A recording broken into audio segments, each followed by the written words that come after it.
Hey guys, Shinlock's here, back with our blind playthrough of The Longest Journey. With me today is Manny. He's in my lap, but he might make an appearance in a minute. So last time we left off, we got a lot of exposition, which is nice. I don't mind that it's a bit less gameplay and a bit more exposition, because especially since the beginning of the game, we're just kind of running around, like not knowing what we're doing or why, and no clear goals and all that stuff. But now it's like they're still not really telling us a lot of that stuff, but they're giving us a bit more lore, like a bit more like history, background, like the world setting is being established, kind of. So we left the inn, went and talked to the Abnaxis.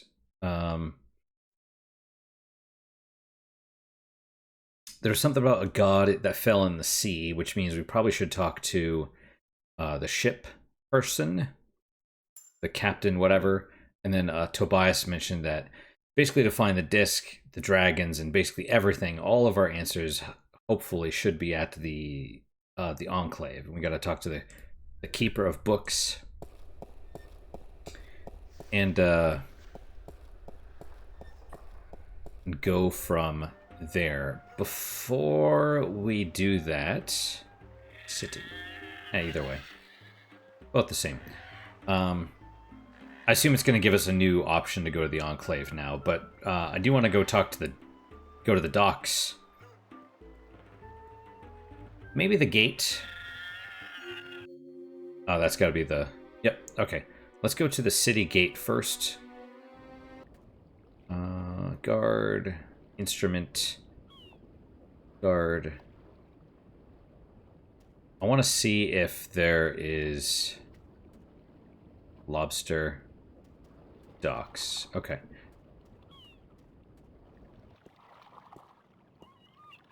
Any new stuff? Small pier. I don't think the navigator is going to be here. They said she's looking for work somewhere in the city, so... Well, presumably. They just said she was looking for work. Didn't specify where, but... Alright, so... Let's see if he has anything new to say. Hello again, old man. It be you. It do be me. It be I. Okay, so, yep. See you later. If I not be dead, I... You gotta stay positive. Sorry, old man.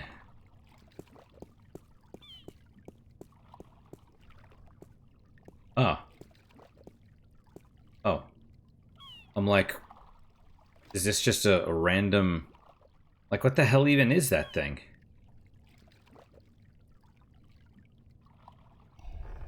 Let's ask him about the god of the sea. Hello. Uh-huh. Do you know anything about a god that fell from the sky into the sea? Of course. You find fallen gods most everywhere these days. They're an air and a hand. Really? No, of course not. There are no fallen gods in the sea. It wouldn't make much sense, would it? If the sea was full of gods just lying about the seabed. So you've never heard of such a thing happening? Now you got it. Bye. Okay. I suspect the god that fell from the sea, that's probably going to be our navigator. She's Luck Tien or whatever. Oh. No. Maybe pier? I don't know. There we go. Okay.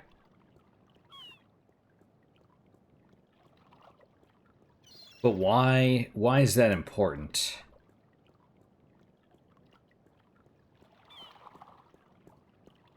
I mean, who knows? Maybe that's where the Guardian's Tower is. You're so good. Your tail is flicking back and forth, though. Yeah. You're the one that wanted to be in my lap. And I do want you to be here, though. I want your kittiness in my lap. Okay, so... Wow, we've basically been everywhere then. The only place that we haven't is... Well, the gambling thing. But I'm sure we can't do anything yet. It says dragon, but... It's a stone dragon gazing down into the center of the dome like it's guarding the entrance. It's a magnificent piece of work. Okay. It's some kind of sandstone, very malleable, but also very vulnerable to the elements. These cliffs probably have huge, naturally formed caves and tunnels. Into the Enclave. Strange. So this is the Enclave even though it's all open. Alright, well. Oh, I see. There's the dragon.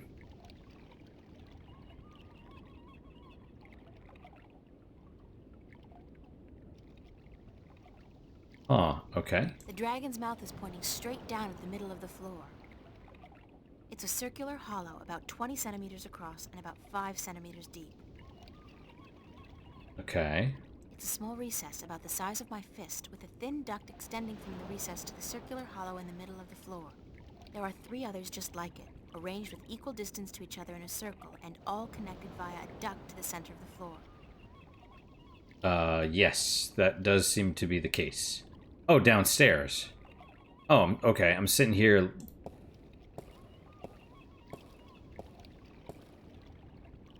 It's emerald green, teeming with life and carrying the pleasant, salty scent of distant shores. It's a small recess about the size of my fist with a thin duct extending from the recess to the circular hollow in the middle of the floor. Okay, well, let's look at the top one, too. It's a small recess about the size of my fist with a thin duct extending from the recess to the circular hollow in the middle of the floor. Okay. I feel like we're gonna have to do something with that, but who knows?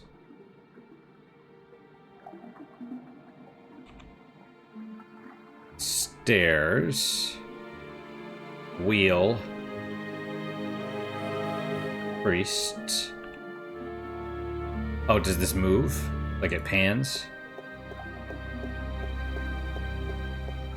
It does indeed. Okay. Ah, yes. Stairs. Stairs go down.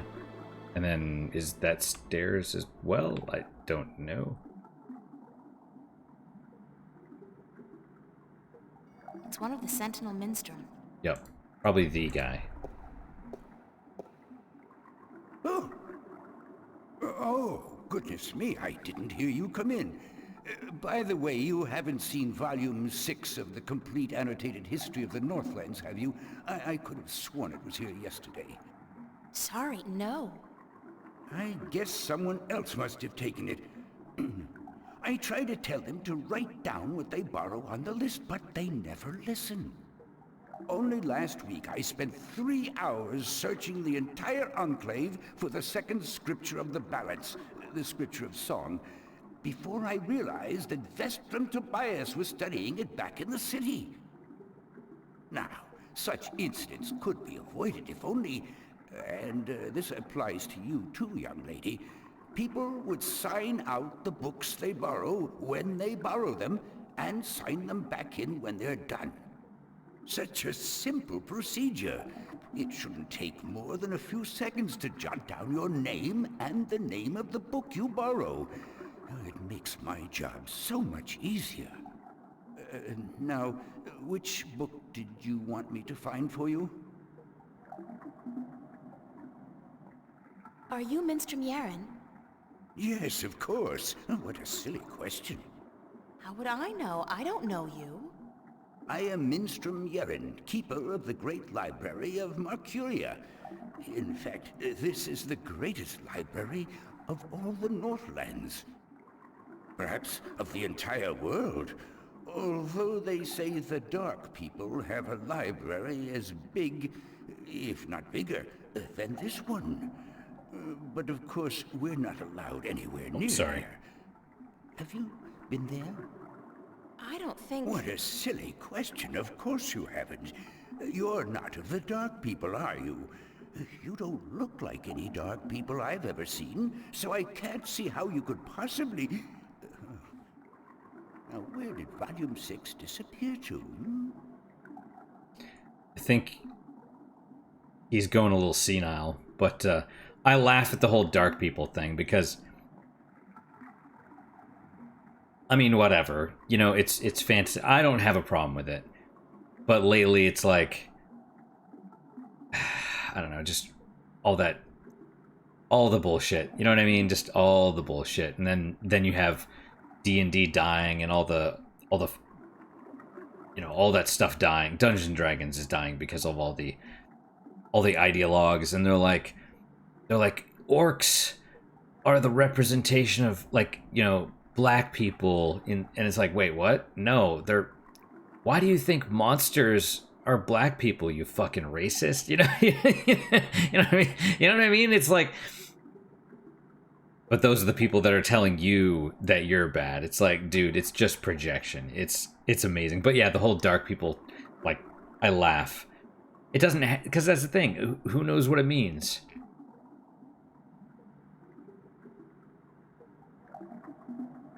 I mean, it's not like, oh, you know, yeah, whatever. It's not a racist thing, but people will make it racist because they want to be victims so desperately.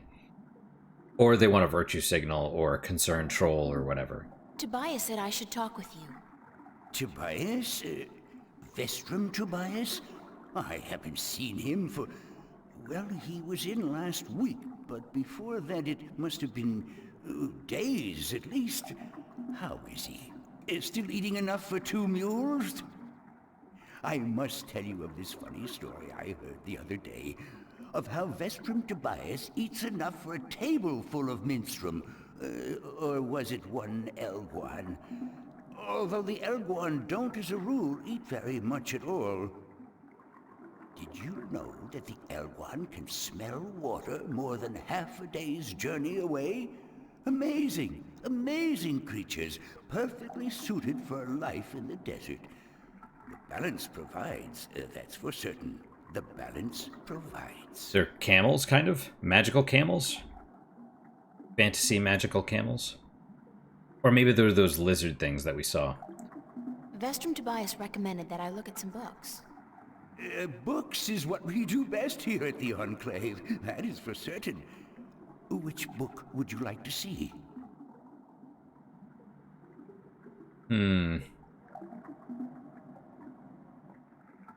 Let's just go down the list. I'm looking for some information, but I'm not sure which book to ask for. No matter. I know a great deal about most of the books in here. What topic intrigues you? I need to find out which 4 magical people of Arcadia were given a piece of the stone disc that serves as the key to the Guardian's realm. The stone disc of the balance, yes? Yes. There could possibly be something on that in... let me check. Just one moment.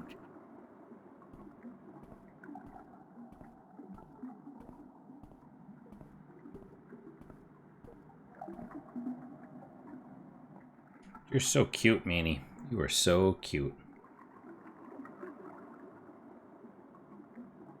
Okay, cool. The broken pointer is like, you can't do anything now because there's animations going or whatnot. I did find something of interest. I'll leave it here for you to read. Doing okay, my Manny? Alright, let's go. I assume we should probably read it. Like, probably only one book is going to be out at a time. That would be my expectation.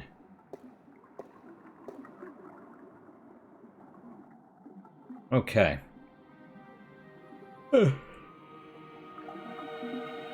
Yeah, cool.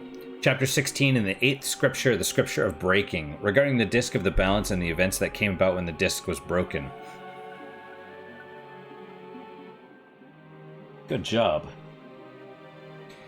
Scriptures tell us the disc was kept at the Enclave for many thousands of years, safely guarded from any threat by the respect held by every man and woman for the authority of the Fathers. But with dissent came disobedience, and disobedience brought immorality, and immorality begat theft.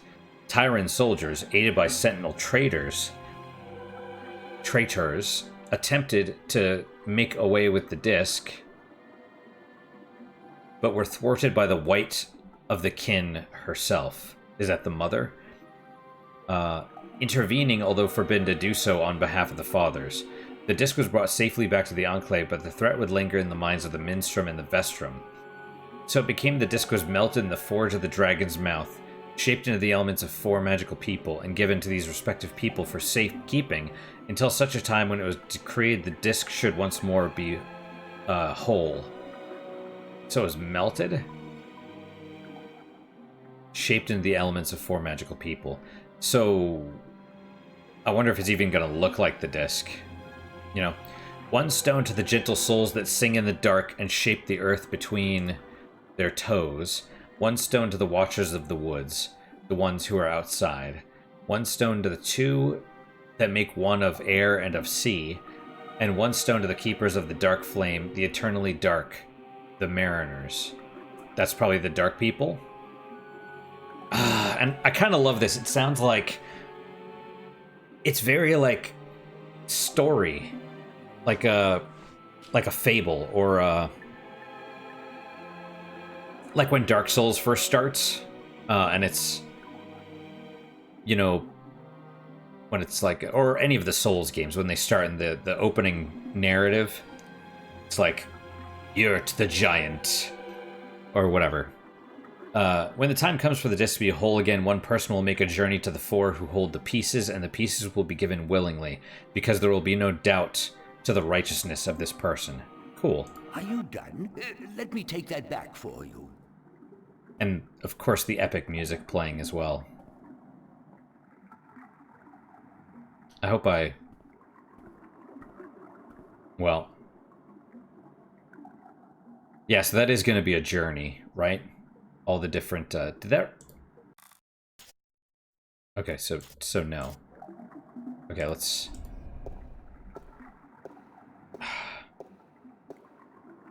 Oh, Just reach out and goodness, it's you again. poke him in the ribs. It's such a fright.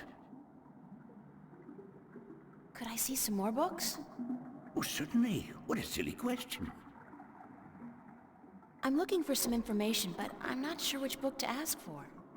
No matter. I know a great deal about most of the books in here. What topic intrigues you? More about the dragons. And I'm glad you can read it again. Although I don't think I don't think we need to remember necessarily, because the game will provide, I expect. I'd like to learn more about dragons, about the Dragkin. Oh, yes, yes. We have some wonderful books on that topic. Stay here.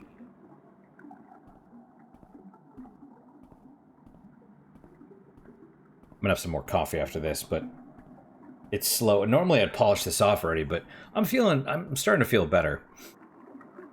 For hangovers, I probably should have picked one up when I was doing my grocery shopping this morning, but I think it's the post-workout Gatorade. Not the regular Gatorade, but one of them is like, it's got a lot of salt in it, and it's fantastic for hangovers. I did find something of interest. I'll leave it here for you to read.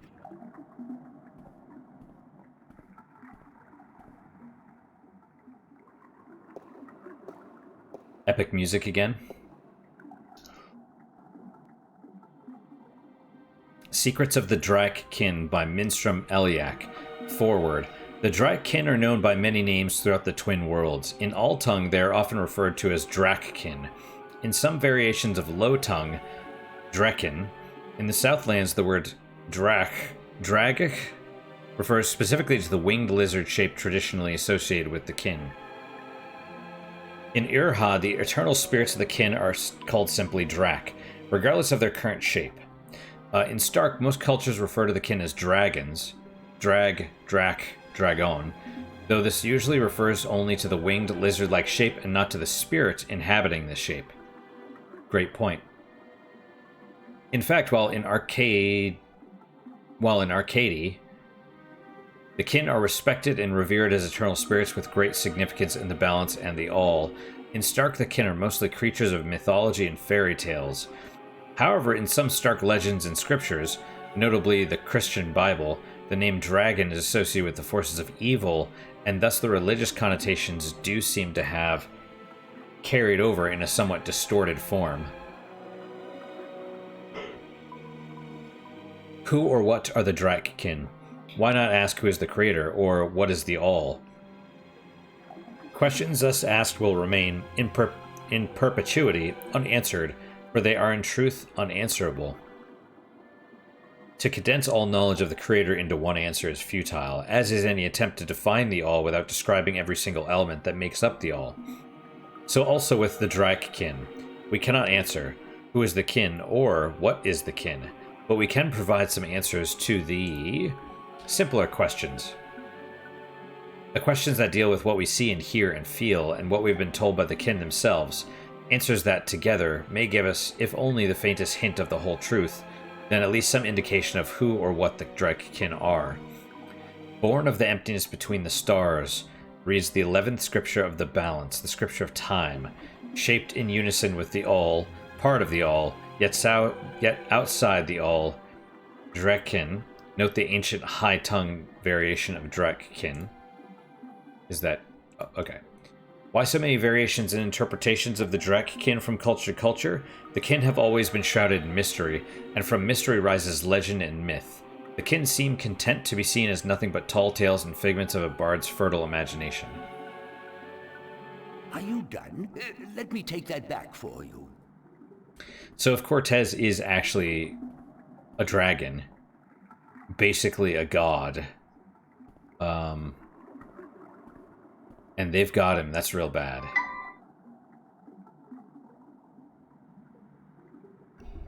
All right. Oh, goodness, it's you again. Oh, you gave me such a fright. Could I see some more books? Oh, certainly. What a silly question. I'm looking for a story called The Silver Spear of Gorimon. Yes, a fanciful tale if I ever saw one, but a charming one. Did you know that I'm often paid visit by adventurers wishing to read everything available on the spear so that they too could set out on their foolish quests? Yeah, don't you just hate those adventurers? Well, they pay for my bread, milk, and butter with their contributions to the coffers, so I shouldn't be too critical of them. But they care not about the books. They care only about what the books can give them. I care. About the books, really? I can tell. So, the Silver Spear of Gorimon, then? I don't even know why we're looking for this, because Abnaxis, whatever his name was, the Vinar, because he mentioned something about it. Excuse me.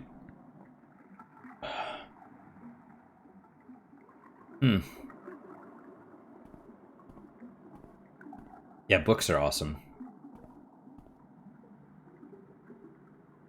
I did find something of interest. I'll leave it here for you to read.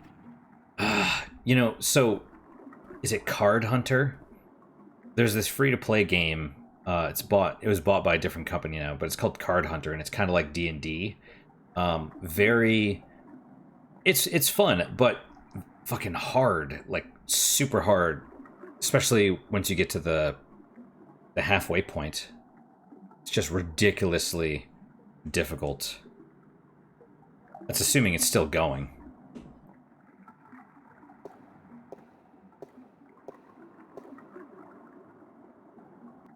Silver Spear of Gorimon. In the glory days of Bakshiva, before the drought, when Gorimon was the greatest city in the known world, the Parak of Bakshiva decided to forge the most powerful weapon in the world to challenge the mighty White Dragon. The Parak had grown greedy and bored, his treasure hold filled with the riches of the world, and he desired nothing except the one thing he could never have, the unborn daughter of the White Dragon.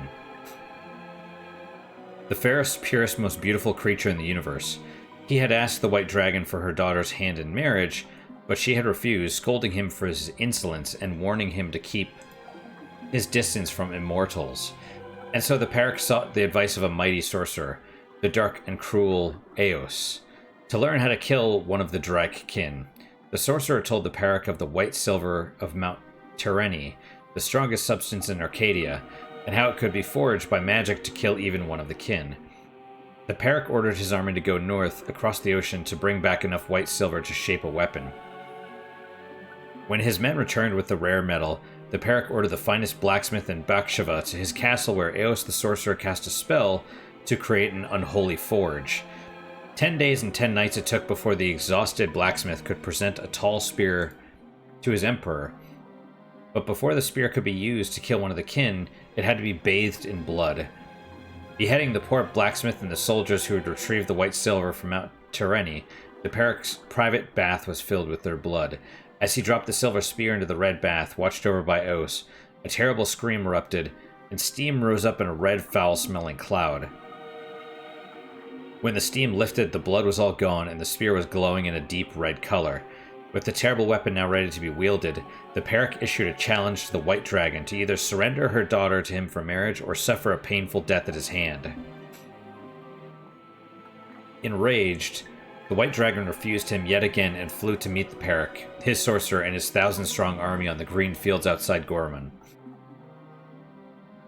Of the magical silver spear she knew nothing, and the Parrot kept it wrapped in cloth by his side. "Bring your forces around," Parrot warned the White Dragon. "If you do not, I will lay waste to them all." "I wish my men no harm," lied the Parrot, "but this is between the two of us." He then rode forward, alone, and dismounted his horse, but stayed within reach of the spear. The White Dragon landed before him, and she said, "You are brave to face me like this when you know you cannot harm me." Then the Parrot raised a hand as if to greet her, but it was instead assigned to his sorcerer, the terrible Eos, who cast a mighty spell to hold the White Dragon while the Parrot drew his silver spear. The White Dragon fought bravely, and she was close to escaping the sorcerer's magic, but the Parrot was quick, and he thrust the magic spear into her chest. She screamed in pain and anger, and the sorcerer's spell could no longer hold her. Rising on her beautiful wings, blood pouring down on the land below, she cursed Bakshava, her Parrot, and her people for all time. Wherever the White Dragon's blood fell, the land turned arid and grass became sand. The Parrot sent his army to follow the White Dragon and bring back her egg, but the drought grew, and within days the once proud empire of Bakshava was turning into a desert. Then followed a fierce storm that tore across the land for 100 days and nights, and when the dust settled, there was nothing left of Bakshava but 2 coastal cities and a few scattered oases. It is said that in the buried ruins of a lost capital, wrapped in the arms of the Parrot who dared test the immortal, rests the silver spear of Gorman. Are you done? Let me take that back for you. Yeah, that's humans for you. Or greed or pride, all of the,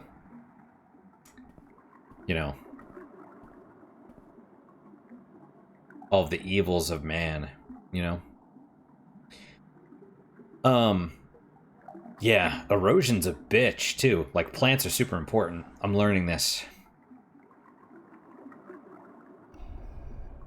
Because, like, there's some erosion outside my house, and I'm just like...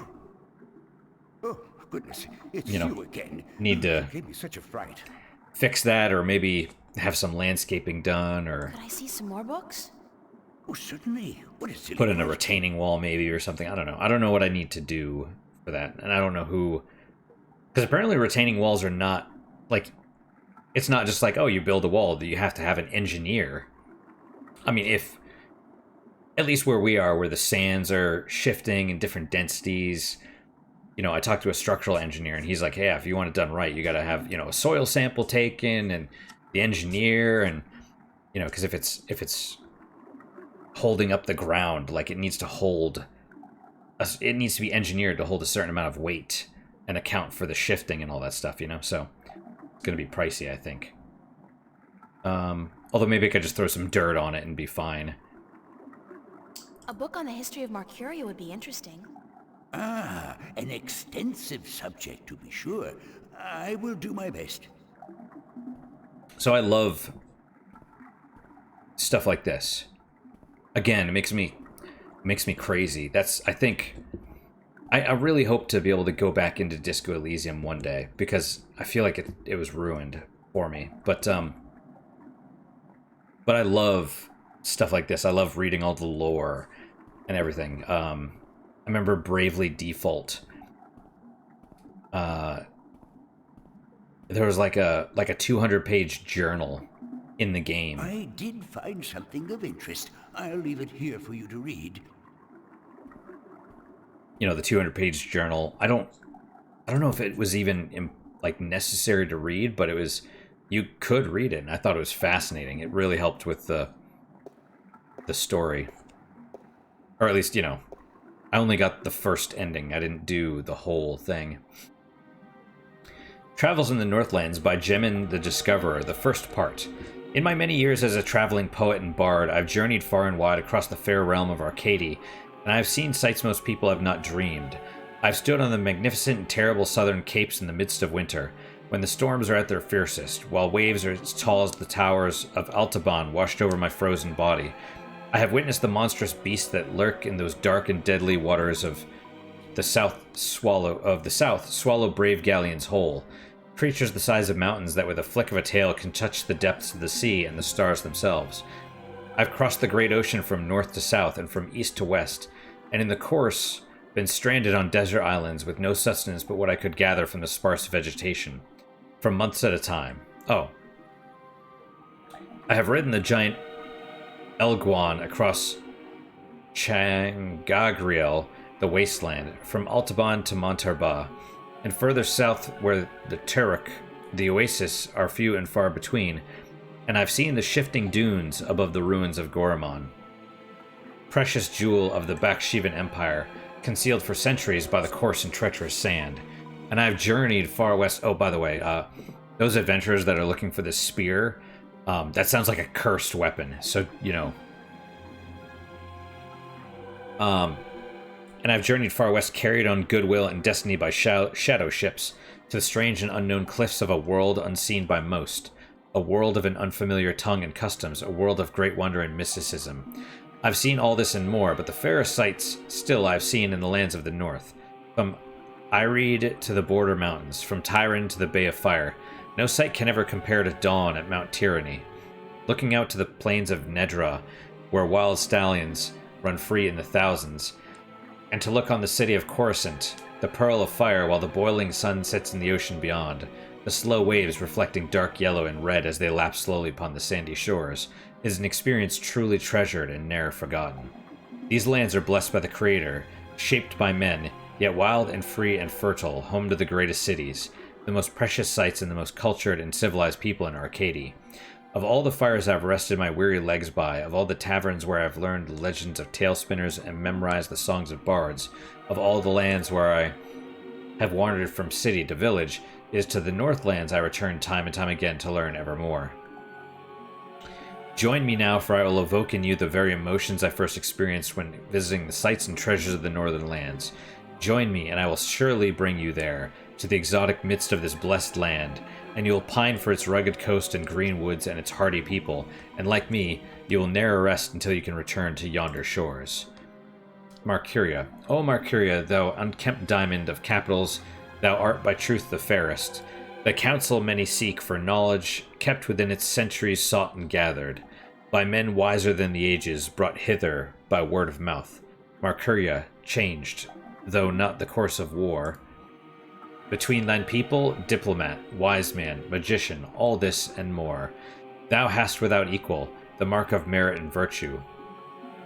Written by Jermaine Earthrin, the poet. The august capital of Ired, the unified country, Marcuria lies on the hardy southern coast of the Northlands, halfway between Tyran and Coruscant. It is a port of call for merchants, traders, adventurers, and pilgrims from all four continents, a place of commerce and diplomacy for millions of humans and other species. And other species. Ireed is a strong and proud land perched between the plains of Nedra to the north, the land of Tyran to the west, the Great Sea to the south, and the forests of the Northlands to the east, and inhabited by humans, Dolmari, Tyran, Mole people, and Venar. IREAD was formed after Mercuria emerged as a major center for diplomacy and trade, and became the banner under which the surrounding lands united as one. IREAD is a democracy currently led by the Chief Council of the IREAD flag, Lord Yigvin Dellen. The High Council, composed of the ministers who govern by representation, resides in the Mercurian Hall of Assembly, flanked by the palace and the barracks. The IREADs are traditionalists, and their form of government has barely changed over the last few millennia. In High Tongue, IREAD means unification or assembly. Marcuria is one of the largest cities of Arcadia, the capital of IREAD, and a center for trade, diplomacy, and cultural diversity, populated by a large variety of races. From human to Venar, Marcuria has grown from its origins as the birthplace of humanity to a city of all Arcadians, and the hub of the civilized world. Founded 20,000 years ago at the shore of the then unconquerable ocean, it is the first known permanent settlement of the emerging human race. Initially left to its own devices by more developed races, Marcuria grew large and fat and wealthy with newfound confidence. It passed through a period of expansion which gained it a reputation as a merciless aggressor, which soon brought violent attention from the Tyrant in the west and the Dolmari in the north. After years of war, Marcuria was decimated and subsequently rebuilt with sufficient reinforcements to weather attacks from both sea and land. Peaceful times followed, whereupon Marcuria settled into the role it has in today's Arcadia. Although all surrounding areas fall under its jurisdiction, there is sufficient self-governing and few central taxes to appease all but the most disgruntled. The huge areas of farmland around the city benefit from the well-kept roads, markets, and the busy export to other lands. Nearby villages benefit from the military might of Marcuria, protecting them against roving barbarians and tyrant armies. And Marcuria also provides the people of the Northlands with one of the best and busiest ports in Arcadia, allowing travel to distant destinations around the world.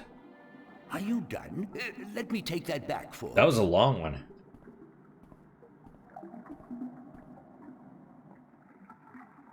My coffee is basically finished, which is nice. How many more books?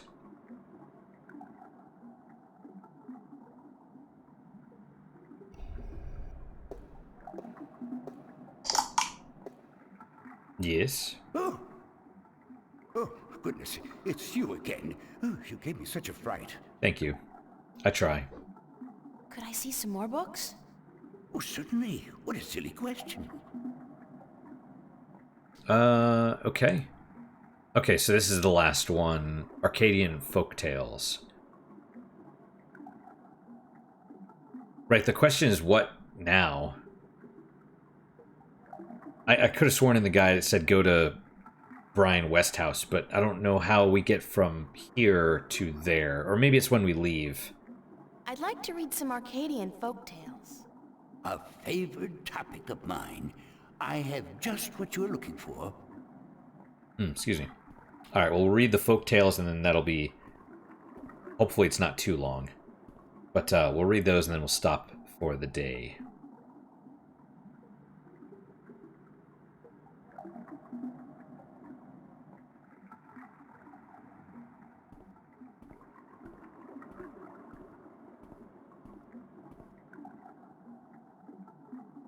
I did find something of interest. I'll leave it here for you to read.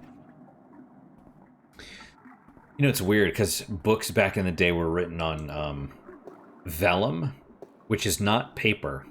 Like, paper was... Well, I mean, they didn't...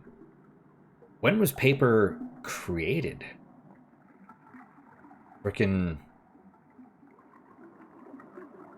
I don't know, the 1800s, 1700s? It hasn't been that long. It was... Because wood, you have to pulp it, right? So you have to, like, grind wood down and then mix it with water, because paper is basically pressed wood fibers. So, like, you puree the wood somehow, and then you press it into paper, I think. And so that's, you know, I mean, can you imagine doing that without machines? Like, you can't do it by hand. So it would be vellum, right? So it would be, and I believe vellum is sheepskin. But yeah. Sadra, the faithful wife. Sadra was married to a brute of a man named Care. He was a bully who drank, cursed, gambled, and beat up his wife when he'd lost coins at the Cup's table. Still, Sandra treated Care with respect and care. She fed him when he was hungry, she made his bed and washed his back, and she laid down with him whenever he told her to. She never complained of her hardships to anyone, even though some days she woke up with bruises all over her body. Despite her husband's treatment, Sadra was a beautiful woman with lovely dark hair and green eyes, and men would admire her when she went to market for food or the town, well, for water. But none dared approach her, fearing her dangerous husband more than they admired her beauty and grace. People would say, poor Sadra, she deserves better than what she has. She is so good and patient, even though her husband mistreats her every day. But no one was willing to do anything to free her from her husband, as they all feared his wrath. She chooses her own path, they would say, and it is not our duty to interfere. Then one day, a tall and handsome prince... just as a side note, there's been plenty of people that, a couple... a man will be beating his woman, in a club or something. And you could say they're a simp. Some white knight will intervene and either get stabbed or shot by the dude. And then what happens? The woman still leaves with the man that abused them. You know what I mean? It's... at some point... you could say, yeah, the woman gets beat up. I mean, back in the day, right, when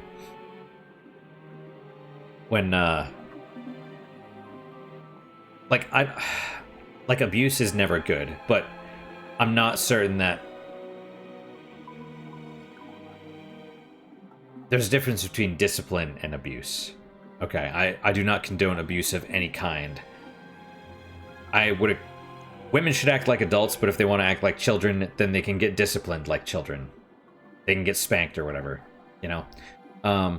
That's kind of my philosophy. You want to be an adult, you'll be treated like an adult. You want to act like a child, you get treated like a child. But women that stay with their abusers, first time, second time it happens, it's like, okay, well, you didn't know, but if it keeps happening, eventually it's on you. Anyway. Then one day, a tall and handsome prince rode into town to visit with the elder council. When he spotted Sadra carrying 2 heavy buckets from the well to her home on the edge of town, he was taken with her beauty and youth, and he jumped down from his horse to help her carry her buckets home. On the way, he offered Sadra courtship, but when told she was already married, he bowed respectfully and excused himself for acting inappropriately.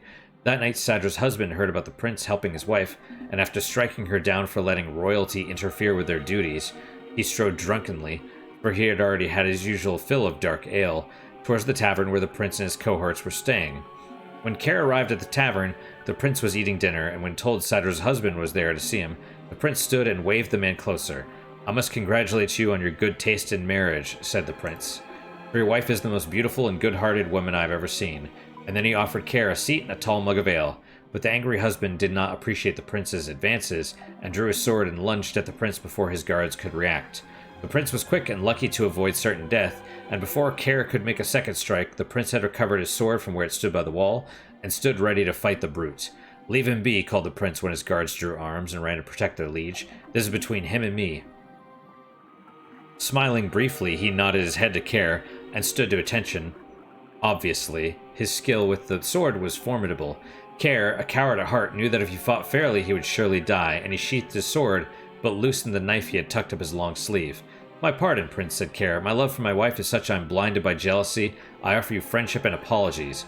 He extended an open hand to the prince, and smiled a broad lizard smile.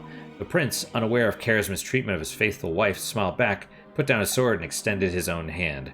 "Your apologies accepted, sir." Then suddenly, Care's knife was in his hand, moving in a blur towards the prince's exposed throat. Had it not been for the quick eye of a nearby guard, who with the broadside of his sword struck Care on the side of his head, the prince would have been dead. The knife carved a deep scar on the prince's shoulder, but did no serious harm. Care was taken away to the town prison to be judged when the sun rose. His crime was surely punishable by death, especially if Sadra would testify to his cruelty in front of the judge. Free of Kara's tyranny, the townspeople now spoke of Sadra's suffering by her husband's hand, but Sadra would not herself, even now, speak against her husband, and instead of being sentenced to death, Kara was sent away to work the king's mines for 25 years. Which is, I mean, I would expect that to be a death sentence, basically, right? Taken with her faithfulness, the prince yet again offers Sadra courtship, but again Sadra declined, for she was still a married woman. Then, 1 year later, Kara attempted to escape the king's mines by killing 2 guards and climbing the walls, but he was shot down with an arrow and died in agony and disgrace. Again, the prince visited Sadra's town, bringing condolences and a renewed offer of courtship, and this time Sadra agreed. Months later, the prince and Sadra were married in a glorious ceremony, and when the old king died, the prince became regent and Sadra his queen. She was good a queen as the land had ever seen, and she was loved dearly until the day she died. See, that's nice. And her funeral was the grandest and most tearful in memory. I mean... Oh, wait, there's more. Oh shit, I thought that was it.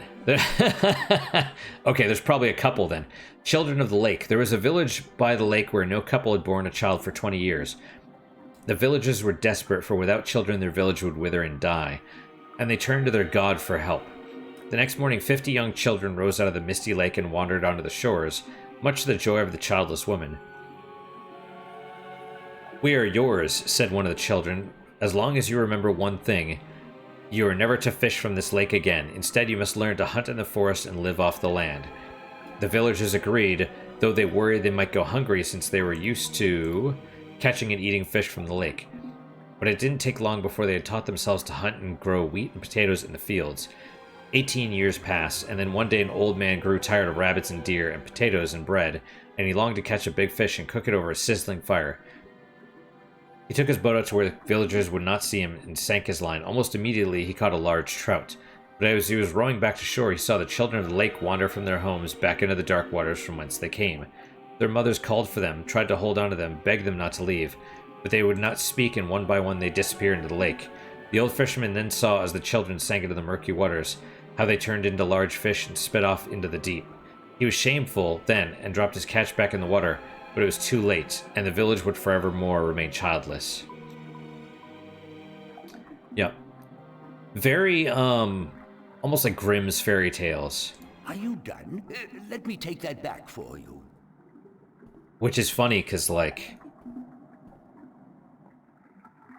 you know, if you actually read Grimm's fairy tales, like, the real ones, they're not like Disney things. They all end in tragedy, just about. Nearly just about, but, pool. You can do something with the pool?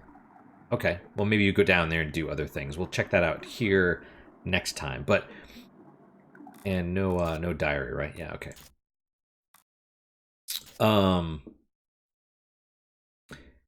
Yeah, but all the Grimm's fairy tales are like,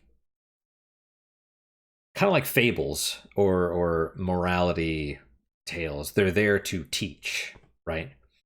It's kind of like the original Red Riding Hood. It's like you be aware of strangers, because she doesn't get eaten by the wolf in the original.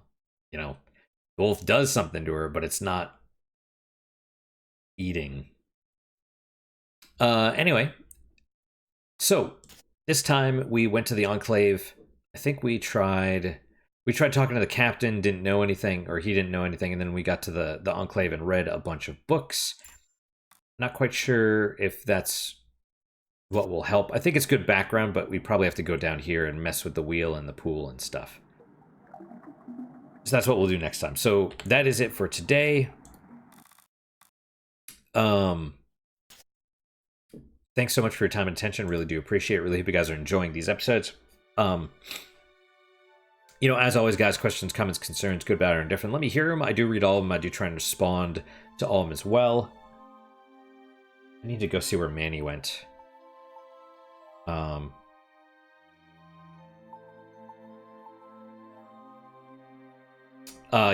Yeah, questions, comments, concerns, good, bad, or different. Let me hear them. I read all of them, not the memory hold ones, obviously. I can't even see those, but yeah, read all of them. I respond to all of them.